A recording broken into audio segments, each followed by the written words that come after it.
want to talk about the painting Entry of Christ into Jerusalem by the Flemish artist Anthony van Dyck, painted in 1617.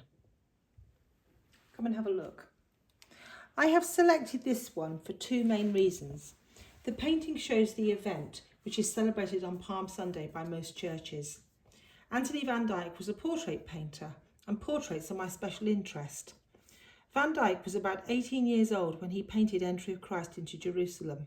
He was already principal assistant to Peter Paul Rubens. I see the influence of Rubens in this early work by Van Dyck. It is evident in the grand scale, dynamic composition and colour choices.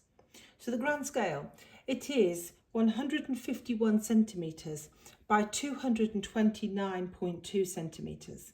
It's dynamic as in having movement, so a bustling crowd surrounds Christ and the donkey. And in the colours, Christ wears a blue robe wrapped in a red cloak. The blue symbolises divinity as of being of heaven, and the red symbolises humanity. Here he's shown as being of heaven, cloaked in humanity. The man with grey hair and a beard is Peter, dressed also in blue. He is a disciple who is often impulsive, and here he looks concerned for Christ and points in the direction of travel. It is of him that Christ said, "On this rock I will build my church." Van Dyck has painted in a Baroque way. There is a lot of emotion and contrast in this painting, so look at the tonal contrast here. Just as there is in Baroque music, where emotion and contrast are features, the Catholic Church at this time favoured Baroque art because it contrasted with the austerity of Protestant Reformation artists who were distancing themselves from Catholicism. The painting is also typical of Baroque painting in having a large percentage of the surface in darkness.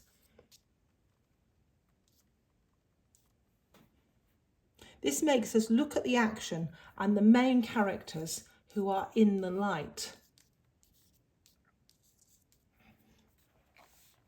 However, it is easy to miss the man who is laying down his cloak for the donkey to step on as he is in the shadow, or even the donkey, who is a colt carrying a person for the first time as described in the Bible, and clearly burdened by the weight of a 33-year-old man. Palm branches are shown in the upper part of the painting as the crowd lay them to make a carpet and shout Hosanna. But what is the man on the right in the foreground lying down? It is not a palm branch. It is believed to be the branch of a poppy tree, a shrub that grows up to 3 metres tall. The poppy is associated with death, and in my opinion, this branch looks dried and dead. The man symbolises humanity by the way he is disrobed, clearly a working man, and yet he wears blue, the colour of divinity. So mainly earthly, with a bit of heaven. He is foretelling the death and is following Jesus. The faces in this painting are expressive and believable. It is almost unbelievable that an 18-year-old Van Dyck could already paint faces to this standard. And also the bare feet and the hands and the musculature.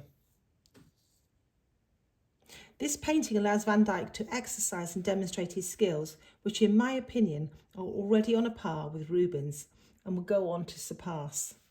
This painting can be seen at the Indianapolis Museum of Art. It is the sort of painting that rewards you for looking repeatedly and for long periods, as the language of painting is meditated upon.